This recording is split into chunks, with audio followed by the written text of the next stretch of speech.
আসসালামু আলাইকুম ওয়া রাহমাতুল্লাহি ওয়া বারাকাতুহু। সম্মানিত ভাই বোনেরা, আমি ডাক্তার বিলাল হোসেন। আশা করি আল্লাহর রহমতে আপনারা অনেক ভালো আছেন। আলহামদুলিল্লাহ, আমি অনেক ভালো আছি। খুবই একটি গুরুত্বপূর্ণ বিষয়, খুব গুরুত্বপূর্ণ বিষয়। সেটা হলো যে আমাকে অনেকেই কমেন্ট করে, অনেক ভাইরা, অনেক বোনেরা, অনেকে ফোন করে যেটা জানতে চায় যে স্যার, আপনি হোমিওপ্যাথি একজন ভালো ডাক্তার, আপনার কলেজে অনেক সুনাম আছে, রোগীদের কাছে সুনাম আছে, কিন্তু আপনি হোমিওপ্যাথি নিয়ে আলোচনা না করে বেশিরভাগ ক্ষেত্রেই গাছগাছালি নিয়ে আলোচনা করে থাকেন। এবং এখন আপনি অনেক হালুয়া বা আলকুশি পাউডার, তারপরে হলো অশ্বগন্ধার পাউডার আগে আপনি বিক্রি করতেন না, এখন কেন এগুলো বিক্রি করেন? এটার কারণগুলি আমি আজকে উত্তর দিব এবং আপনাদের সামনে আমি আজকে কিছু পাউডার সেবনও করবো, দেখাবো। এই কারণে যে গাছগাছালিগুলি হলো প্রাকৃতিক, হোমিওপ্যাথিটা হলো প্রাকৃতিক, কিন্তু এটা প্রসেসিং করা হয়, এটা একটা মাধ্যম আছে। দেখা যাচ্ছে যে মেডিসিনের কাজ হলো রাস্তা দেখিয়ে দেবে, রাস্তা ফাঁকা করবে, একটা আপনার রাস্তা জ্যাম আছে সে জ্যামটাকে সরিয়ে দেবে। এটা হলো মেডিসিন, এটা হোমিওপ্যাথি, এলোপ্যাথি, যে কোনো প্যাথির মেডিসিনের কাজ। আর ওই রাস্তায় আপনার বাহন চালানো, গাড়ি চালানো, আপনার গাড়ি থাকতে হবে। তাই গাড়ি যদি না থাকে, যদি আপনি শুধু মনে করেন যে ফাঁকা করে দিল আর আপনি মনে করেন যে না আমি সব কিছু পেয়ে গেলাম, তাহলে কি সেটা শূন্য। মেডিসিনগুলি আপনাকে এইভাবে দেখাই দিবে আর আপনাকে খাবার দিতে হবে। যদি খাবারগুলি দিতে পারেন, যে খাবারগুলি যে রোগের জন্য, সেই খাবারগুলি যদি দিতে পারেন, তাহলে এইটা স্থায়ী সমাধান হবে, আপনার দুর্বলতা কেটে যাবে এবং একেবারেই আপনার চিরস্থায়ীভাবে আপনি সবসময় থাকতে পারবেন। এর কারণ হলো যে এই গাছগাছালির উপর আপনি একটা নির্ভরশীল হলে পরবর্তীতে যখন দুর্বলতা লাগবে তখন খেয়ে নিলেই হবে। দেখেন যে আপনার সম্পূর্ণ কাজ আবার আগের মতন আপনি করতে পারতেছেন। এটা শারীরিক দুর্বলতা হোক, মানসিক দুর্বলতা হোক, আপনার যৌবনের দুর্বলতা হোক, বা কোনো আপনার দেখা যাচ্ছে যে রোগের কারণে, আপনার অসুস্থতার কারণে, কোনো কিডনির কারণে, লিভারের কারণে হোক, সেটা কেটে যাবে। এই কারণে আমরা এই বিষয়গুলি আলোচনা করি। আর এই যে আমি আলকুশির বিরুদ্ধে অশ্বগন্ধা পাউডার দিই বা যে কোনো জিনিস দিই, এইগুলি কিন্তু প্রত্যেকটা হোমিওপ্যাথি মেডিসিন আছে, যার কারণে আমি গাছগাছালিগুলি নিয়ে আলোচনা করি।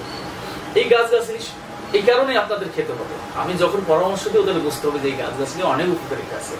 এই যে আমার সামনে যে পাউডারটা দেখেন, এটা বাংলাদেশের ভিতরে সবচাইতে আপনার শোধন করা একটা জিনিস। এটার ভিতরে ঘিয়ের ঘ্রাণ, এটার ভিতরে সম্পূর্ণ ঘিয়ের ঘ্রাণ। এই যে দেখেন, এই যে আপনি আলকুশি পাউডার নিলেন, 1 চামচ নিয়ে নিলেন, হ্যাঁ 1 চামচ। এটা যদি মনে করেন 2 নম্বর হইতো, এখানে আপনাকে কয়েক চামচ দেওয়া লাগতো, আপনি 1 চামচ দিলেন। 1 চামচ দিয়ে এটাকে আপনি কি করবেন, যে আমাদের ওষুধগুলি আছে, আর অনেকগুলি ওষুধ আছে, ওষুধ খাওয়ার পরে এটাকে আপনাকে খেতে হবে। এটা খাওয়ার পরে আপনাকে খেতে হবে। এভাবে মনে করেন যদি আপনি খেতে পারেন, তাহলে ইনশাআল্লাহ এটা খাওয়ার পরে কাজ করবে। এতটুকু বলতে পারি যে কাজ করবে। কারণ যদি যেই জিনিস আপনি খাবেন সেই জিনিসটা যদি ফর্মুলা যদি ঠিক থাকে, তাহলে অবশ্যই কাজ করবে। আমাদের দেশে বেশিরভাগ ক্ষেত্রে হলেও ফর্মুলা ঠিক থাকে না, যার কারণে আমরা রেজাল্ট পাই না। আর মাশাআল্লাহ এটার ফর্মুলাটা পুরো ঠিক আছে। এই যে আমি কিভাবে বানাচ্ছি দেখেন, 1 চামচ দিছি, তাই সম্পূর্ণ এটার ভিতরে এমন ঘিয়ের ঘ্রাণ, মাশাআল্লাহ এত ঘিয়ের ঘ্রাণ। কারণ হলো যে এটাকে দুধকে শোধন করা হয়েছে এবং দুধের ভিতর আবার আলকুশির বীজ দিয়ে আবার শোধন করা হয়েছে। তবে 2 প্রকার ভাবে এটাকে যদি করা যায় তাহলে অবশ্যই কাজ করবে। মাশাআল্লাহ এর ভিতরে যদি একটু মধু দেওয়া যায়, একটু মধু দিয়ে যদি খাওয়া যায়, তাহলে আরো বেটার, আরো সবচেয়ে বেটার হবে।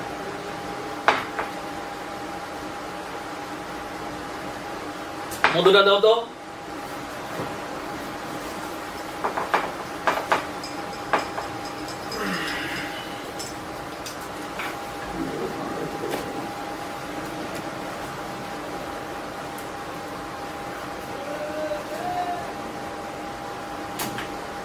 এই যে মধু দিয়ে নিলাম। এটাও 1 নম্বর মধু, আমি কিনে আনছি, আমি এখনো এটি বাজারজাত করি না, কিছুদিন আগে করেছিলাম। এগুলি আমার কাছে সবকিছুই পাবেন আস্তে আস্তে, কারণ একটা রোগীর জন্য যা যা প্রয়োজন তা তো অবশ্যই দিতে হবে। রোগীকে ওষুধ দিয়ে দিলাম, কিন্তু রোগী গিয়ে কি করলো, এটা সেবন করলো না। আমি লিখে দিলাম কিন্তু সে সেবন করে না, কিনে খায়। পরে আইসা বলে স্যার 2 একদিন কাজ করলো, তারপরে কাজ করলো না। আপনি তো খাবার দেননি। একটা মানুষকে আপনি চিকিৎসা দিলেন, আপনি বললেন যে আপনার গ্যাস্ট্রিকের সমস্যা আছে, আপনি গ্যাস্ট্রিকের জন্য এইভাবে আপনি ওষুধ খাবেন, এইভাবে নিজেকে পরিচালনা করবেন, এইভাবে খাবার আপনি খাইলেন না, তাহলে তো আপনার গ্যাস্ট্রিক ভালো হবে না। মাশাআল্লাহ, দারুণ স্বাদ। একদিকে দুধের গ্রান, আরেকদিকে আলকুশির গ্রান, আরেকদিকে মধু। খাবার কিন্তু আপনি যখন বাম হাতে খাবেন তখন এইভাবে ধরে খাবেন, বাম হাতে যখন খাবেন তখন এইভাবে ধরে খাবেন। পানি যখন পান করবেন, বাম হাতে যখন ধরে খাবেন তখন এইভাবে ধরে খাবেন। আবার হাত নিচে দিয়ে না, এইভাবে ধরে খাবেন। আর ডাইন হাতে যখন খাবেন তখন এক হাতে খাবেন।